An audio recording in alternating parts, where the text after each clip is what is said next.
Rebonjour, chers frères et sœurs. Nous continuons donc l'enregistrement des apparitions de ce matin, 11 octobre 2022. Et nous assistons à l'évolution des manifestations divines. Vous avez bien vu, je vous ai dit qu'il n'y a pas encore de lumière de soleil à Saint-Louis.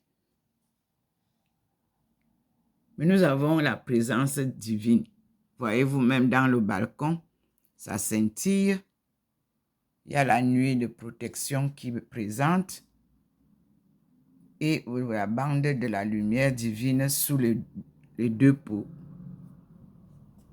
Et la lumière qui entre dans la maison, comme d'habitude, avec les deux traits.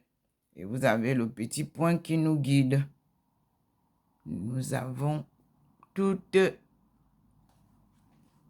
la présentation du ciel, du sol, des arbres qui commencent à perdre leurs feuilles. Parce que sur terre, tout est recommencement. Vous voyez, on avait les arbres bien fleuris, après on a eu les arbres bien avec des feuilles. Et là maintenant, les feuilles sont en train de tomber. C'est le cycle divin. Notre vie aussi est comme ça. Et c'est pour ça que j'ai intitulé ça « La vie, c'est recommence ».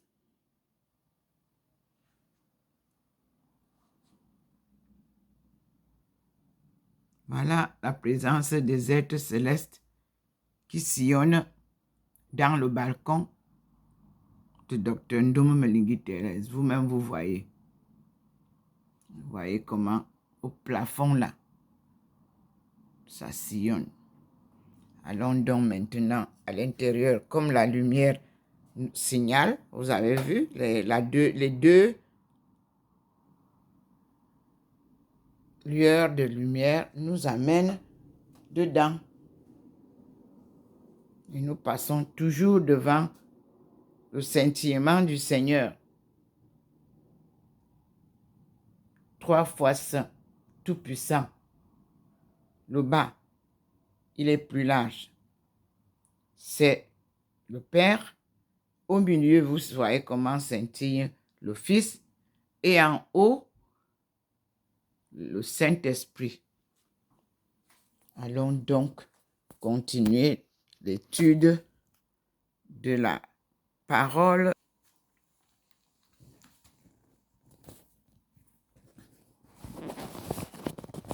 Et là, nous avons vu tout à l'heure qu'il n'y avait pas la lumière dehors. Mais nous avons vu qu'il y avait quand même les deux signes de scintillement au balcon et les deux bandes de lumière qui entrent avec nous ici dedans. C'est la présence divine. Dieu est lumière.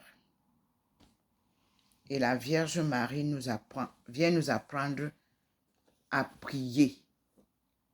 Oui. Les merveilles de la prière, moi, je n'en dis pas plus.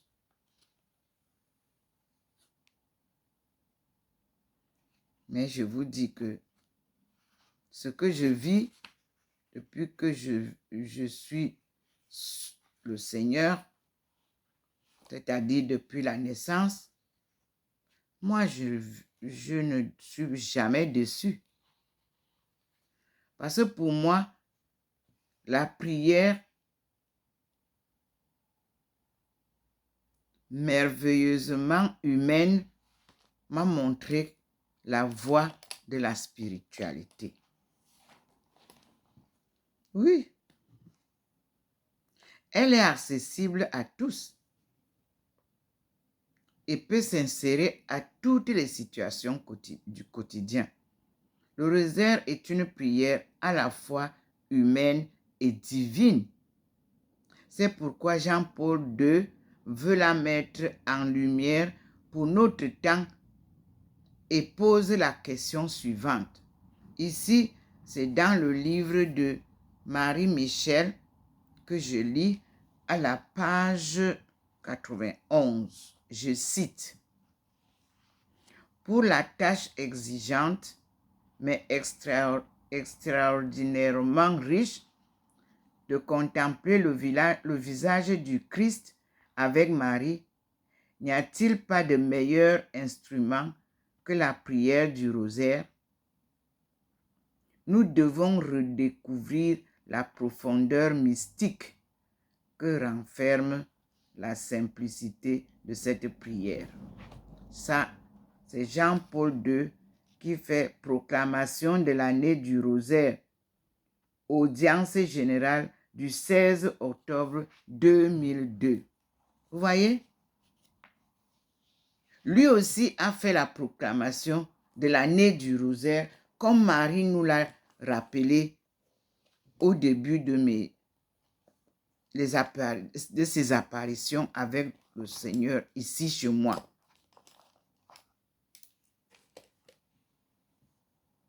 Cet outil est vraiment important pour ma vie spirituelle que je partage avec vous tous qui êtes fidèles à l'évangile de Jésus-Christ. Parole de Dieu qu'il est venu porter au monde. Et nous attendons.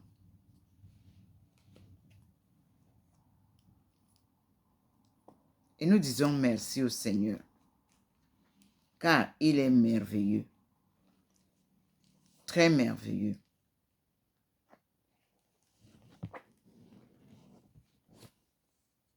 Et Jérémie, qui m'a été présenté, nous dit, la mission du prophète est double, comme le jugement de Dieu qu'elle annonce. Il s'agit de châtier et de bâtir. En fait, le prophète n'est pas l'artisan de ses destins, mais son héros. H-E accent aigu R-A-U-T. Il m'envoie vers Jérémie 26, verset 6. On y va. Là, nous sommes dans les livres des prophéties, le livre des prophètes. Et je ne lis que ce que les prophètes que Dieu m'a présenté le 25 mai 1995 comme exemple de ma vie pour que je comprenne ma mission. Parmi eux, Jérémie. Et je suis dans le livre de Jérémie. Donc, pendant tout mon travail, je me suis appuyé sur ces 4 prophètes que Dieu m'a présentés. Et il m'a bien précisé que Habakkuk, le livre d'Habakkuk, est adossé à un des prophètes. Et c'était vrai. Donc, nous allons comprendre Ésaïe, que nous dit Ésaïe 24, verset 6.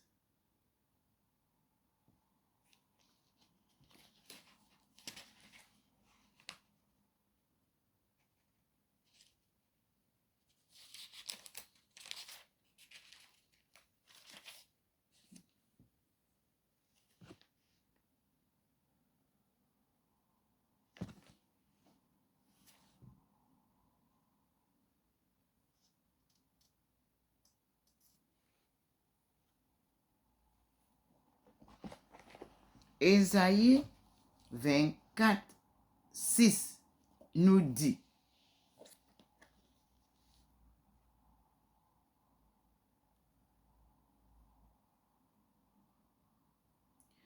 je les regarderai d'un œil favorable et je les ramènerai dans ce pays-ci où je les ai restaurés pour ne plus les ruiner, où je les replanterai pour ne plus les arracher.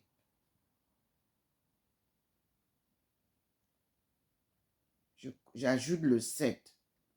Je leur donnerai un cœur capable de me connaître et de savoir que je suis le Seigneur. Ils seront mon peuple et je serai leur Dieu, car c'est de tout leur cœur qu'ils reviendront à moi. J'ai eu l'inspiration d'ajouter au verset 6, le verset 4 du chapitre 24 du prophète Ésaïe. Et vous voyez comment ça tombe. Ça, c'est la guidance sûre du Seigneur. Il me guide dans les lectures. Et je vous relis que dit Jérémie.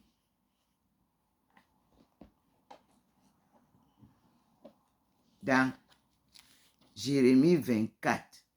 Rien que le passage là, pour que vous compreniez.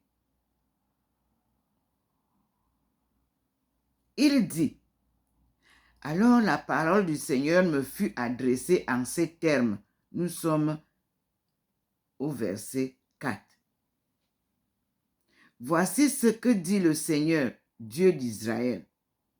De même que tu regardes avec plaisir ces bonnes figues, aussi je regarderai avec faveur les déportés de Juda que j'ai exilés de ce lieu-ci, dans le pays des Chaldéens. On a Tchad ici. Chaldéens. Je les regarderai d'un œil favorable et je les ramènerai dans ce pays-ci, où je les restaurerai pour ne plus les ruiner, où je les replanterai pour ne plus les arracher. Je leur donnerai un cœur capable de me connaître et de savoir que je suis le Seigneur. Ils seront mon peuple et je serai leur Dieu, car c'est de tout leur cœur qu'ils reviendront à moi.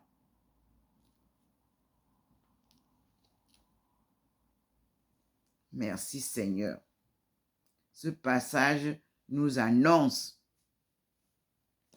le retour à la source de la vie, le retour au bercail. Et ça nous annonce comment Dieu va nous restaurer.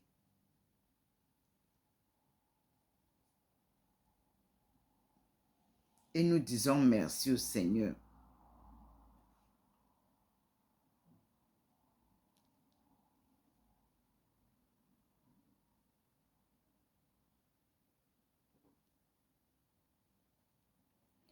Et il dit dans Jérémie 23, il m'envoie lire, je ne sais pas encore, je n'avais pas lu. Dans Jérémie 23, verset 29, ma parole n'est pas comme un feu, oracle du Seigneur, comme un marteau qui brise le roc. C'est pourquoi, oracle du Seigneur, je vais m'en prendre aux prophètes qui plagient mes révélations chez les autres. Je vais m'en prendre aux prophètes qui n'ont qu'à remuer la langue pour qu'elles disent oracle du Seigneur. Je vais m'en prendre aux prophètes de songes trompeurs qui, en les racontant, égarent mon peuple par leurs mensonges et leur outrecuidance, alors que je ne leur ai donné ni mission ni mandat, et qu'ils ne sont d'aucune utilité à ce peuple, oracle du Seigneur. C'est une inspiration spirituelle, la guidance à la lecture. Jérémie 24 d'abord. Puis il m'a renvoyé vers Jérémie 23. Et je repars là où nous étions. Chercher la suite des annotations, c'est Jérémie 31, verset 28. On va lire ensemble. Jérémie 31.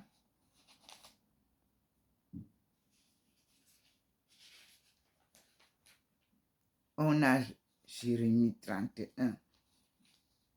Que nous dit Jérémie 31, verset 28.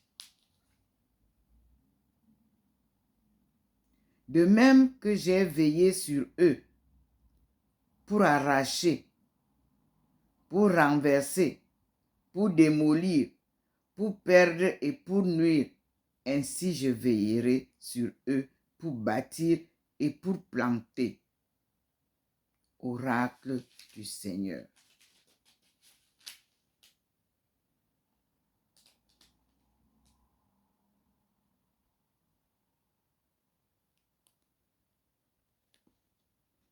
Et je continue.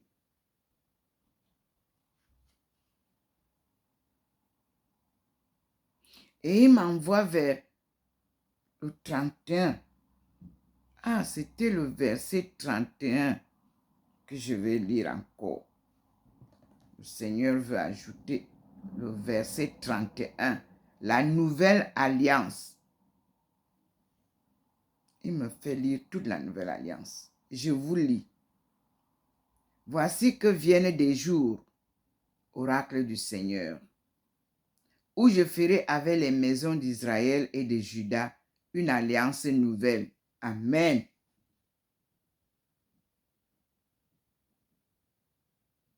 Elle sera différente de celle que j'ai conclue avec leur père au jour où je les ai pris par la main pour les faire sortir d'Égypte.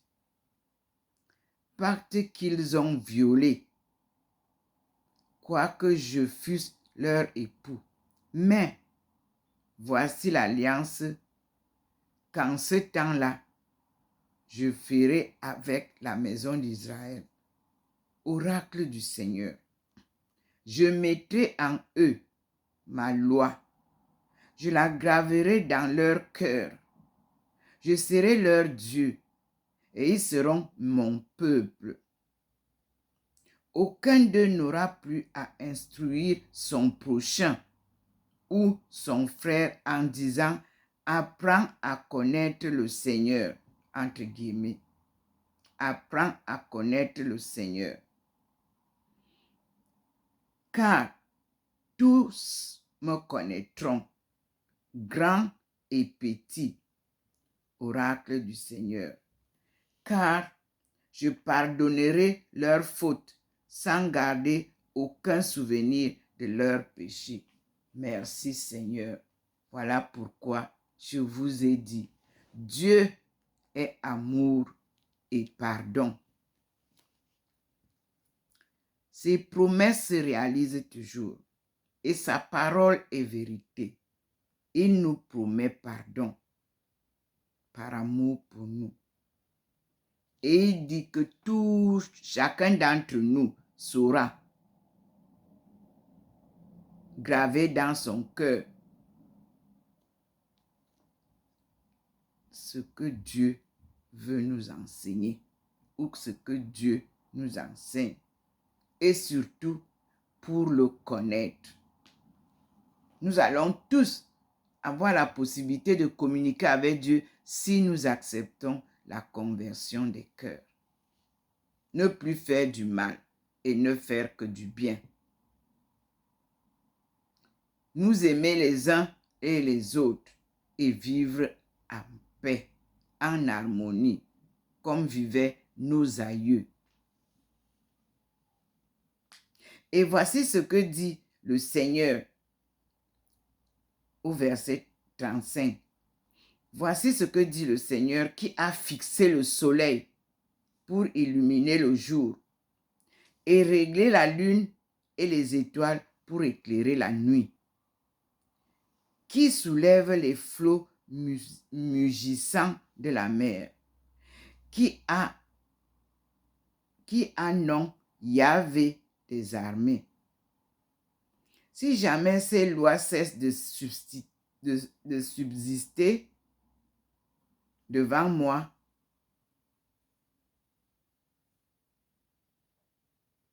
oracle du Seigneur, alors seulement la race d'Israël pourrait cesser pour toujours d'être à mes yeux une nation. Voici ce que dit le Seigneur. Si jamais les cieux là-haut peuvent se mesurer, si jamais les fondements terrestres ici-bas peuvent se sonder, alors seulement je pourrai rejeter la race d'Israël pour tout ce qu'elle a fait, oracle du Seigneur.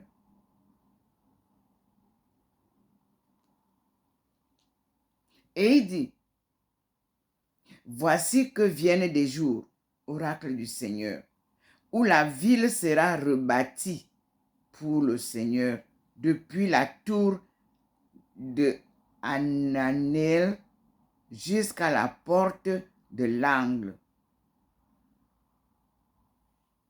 Puis le cordeau sera tendu pour mesurer jusqu'à la colline du Gareb et tournera vers Goa. Toute la vallée pleine des cadavres et des cendres, tous les champs jusqu'au torrent du Cédron, jusqu'à l'angle de la porte des chevaux à l'est, seront des biens consacrés au Seigneur. Plus jamais ils ne seront ravagés ni détruits. Alléluia. Amen. Promesse du Seigneur. Dieu vient sauver son peuple. Oui. Et nous avons entendu ce qu'il dit. Et nous sommes fiers de sa promesse. Car Dieu n'est pas un homme pour mentir. Non. Tout ce qu'il promet se réalise. Et nous retournons au 26. Au 24, pardon.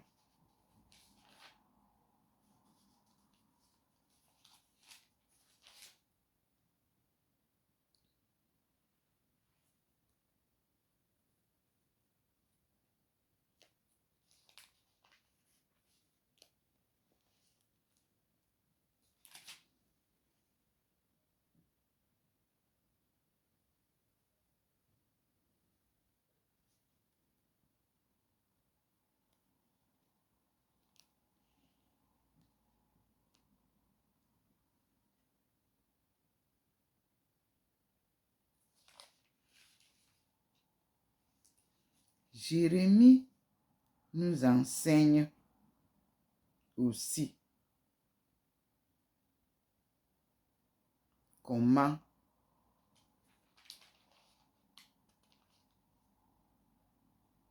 la victoire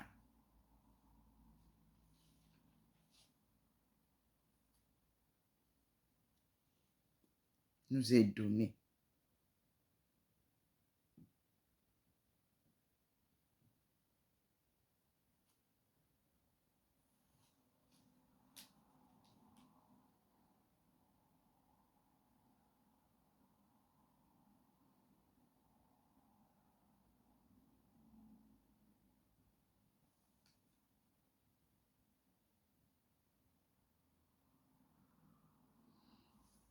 Nous sommes dans conflit entre Jérémie et les autorités religieuses.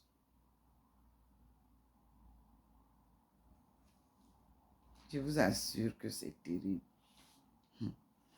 Au début du règne de Joachim, fils de Josia, roi de Juda, la parole du Seigneur fut adressée à Jérémie en ces termes. Voici ce que dit le Seigneur. Tiens-toi dans tiens-toi dans le parvis du temple et tu répéteras à tous les gens de Juda qui viennent se prosterner dans le temple du Seigneur toutes les paroles que je te donne de leur dire, sans en rien retrancher. Oui, quand Dieu nous parle, vous ne devez ni ajouter ni retrancher quoi que ce soit. D'ailleurs, c'est lui qui guide le mouvement de votre bouche. Je vous assure. Quand vous vous trompez, il rectifie et vous rectifiez aussi. Parce que on est des hommes, on peut se tromper. Non, il ne permet pas. Il veut que sa parole soit pure. Il dit donc, tiens-toi dans le parvis du temple et tu répéteras à tous les gens de Juda qui viennent se prosterner dans le temple du Seigneur toutes les paroles que je t'ai données de leur dire, sans en rien retrancher. Peut-être écouteront-ils et renonceront-ils chacun à sa conduite perverse? Je renoncerai alors au mal que je médite de leur faire en raison de leur conduite perverse. Tu leur diras donc, voici ce que dit le Seigneur. Si vous ne m'écoutez pas, si vous n'obéissez pas à la loi que je vous ai imposée, si vous n'écoutez pas les paroles de mes serviteurs, les prophètes, que je n'ai cessé de vous envoyer continuellement, sans que vous en teniez compte, je ferai de cet édifice ce que j'ai fait de Silo, et cette ville un exemple de tous les peuples de la terre, un exemple que tous les peuples de la terre citeront dans leur malédiction.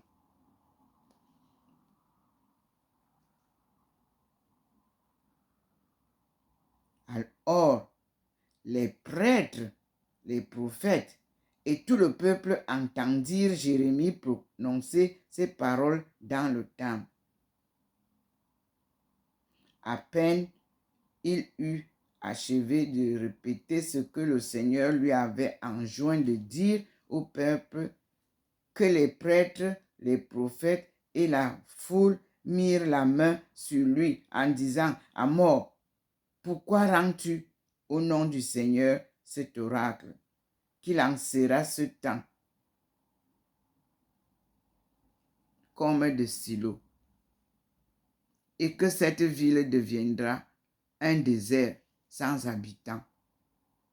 Et toute la foule de s'attrouper autour de Jérémie dans le temple, à la nouvelle de ce qui se passait. Les officiers de Juda montèrent du palais royal au temple et prirent place au seuil de la porte neuve du temple du Seigneur. Alors les prêtres et les prophètes de dire aux officiers et à la foule, c'est la mort que mérite cet homme, car il a prophétisé contre cette ville. Vous l'avez entendu de vos propres oreilles. Mais Jérémie dit aux officiers et à tout le peuple, c'est le Seigneur qui m'a donné mission de rendre contre ce peuple et contre cette ville tous les oracles que vous avez entendus. Or, donc, réformez votre conduite et votre façon de faire. Écoutez la voix du Seigneur, votre Dieu. pour qu'ils renoncent au mal dont ils vous menacent. Moi, je suis entre vos mains. Vous me ferez ce que vous voudrez, ce que bon vous semblera. Mais sachez bien que si vous me mettez à mort, c'est le sang innocent que vous maculerez cette ville et ses habitants, car c'est réellement le Seigneur qui m'a chargé de vous faire entendre ces oracles. Frères et sœurs, vous aussi entendez ces oracles et suivez la voix de Dieu. Alléluia. Il nous inspire des lectures comme ça pour nous parler, pour nous orienter sur la bonne voie, pour nous sortir des ténèbres du mal et nous sanctifier. Nous lui disons merci. Alléluia. Amen. Car c'est lui qui est la parole de vie. Et il vient nous enseigner.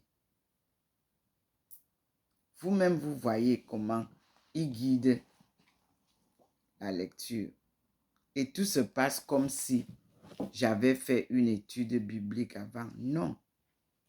Je suis en train d'ouvrir la Bible devant vous spontanément, comme il m'a demandé de faire.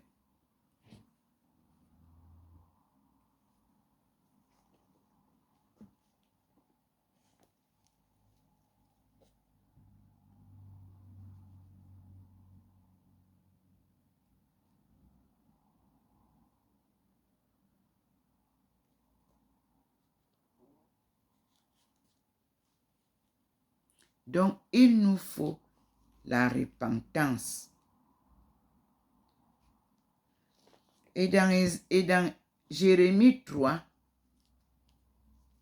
19, je commence. Reprise de l'interpellation d'Israël, interrompue au verset 5.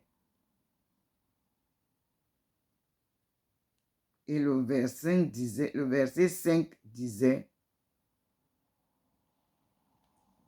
les deux nations sœurs. Sera-t-il toujours irrité? Va-t-il garder une perpétuelle rancune? Voilà ce que tu dis, tout en persistant à faire le mal. Peuple de Dieu. Dieu dit que voilà ce que Dieu dit. Il va nous sauver.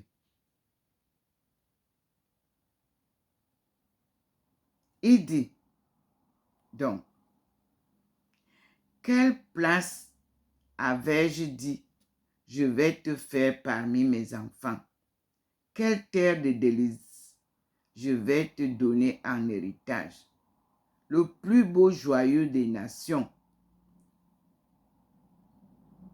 J'avais ajouté, tu m'appelleras mon Père et tu ne te détourneras pas de moi. Mais comme une femme trahit celui qui l'aime, aussi vous m'avez trahi, maison d'Israël, oracle du Seigneur. Sur les montagnes, une clameur se fait entendre, les sanglots de supplication des Israélites, parce qu'ils ont suivi des chemins tortueux, parce qu'ils ont oublié le Seigneur leur Dieu. Revenez, enfants rebelles. Je guérirai vos révoltes. Nous voici, dites-vous, nous venons à toi, car tu es le Seigneur notre Dieu. En vérité, c'est une illusion que le culte sur colline, les fêtes tumultueuses sur les montagnes. Nos aïeux montaient sur la montagne pour louer leur Seigneur en regardant le soleil, en regardant le ciel. Et leur Dieu communiquait avec eux. Cela nous est compté dans l'Ancien Testament. Nous espérons que le Seigneur va communiquer aussi avec son peuple bientôt. Mais il s'est déjà signalé dans la cathédrale de Yaoundé, comme le petit point blanc qui a accompagné certaines messes. Louez Dieu. C'est cette lumière que je viens porter à toutes les nations, telles que Dieu me l'a dit. Et c'est ce fils d'homme, Dieu fait homme, qui portait l'évangile, la bonne nouvelle, mais que le monde a tué. Alors Jérémie dit la même chose et personne ne l'écoute. Donc, ce n'est pas là notre problème. Quand Dieu t'envoie, toi tu portes la nouvelle, comme nous vivons aujourd'hui. Et les faits sont là. Les faits divins, les faits humains se croisent. Et nous vivons donc une double vie avec Dieu. Une vie divine et une vie humaine. Une vie spirituelle et une vie humaine. Et nous disons gloire à Dieu. Que notre paradis terrestre soit reconstruit pour que nous puissions vivre notre souveraineté au 21e siècle. C'est la promesse du Seigneur qui s'accomplit. Et nous lui disons merci. Et nous disons merci à Maman Marie qui nous aide à comprendre la prière. À tout à l'heure, mes frères et sœurs. Je vous aime tous, car nous sommes tous frères et sœurs, créés par Dieu à son image. Aimons-nous les uns les autres, comme Dieu nous aime. Je suis Dr Ndomo Melingi Thérèse.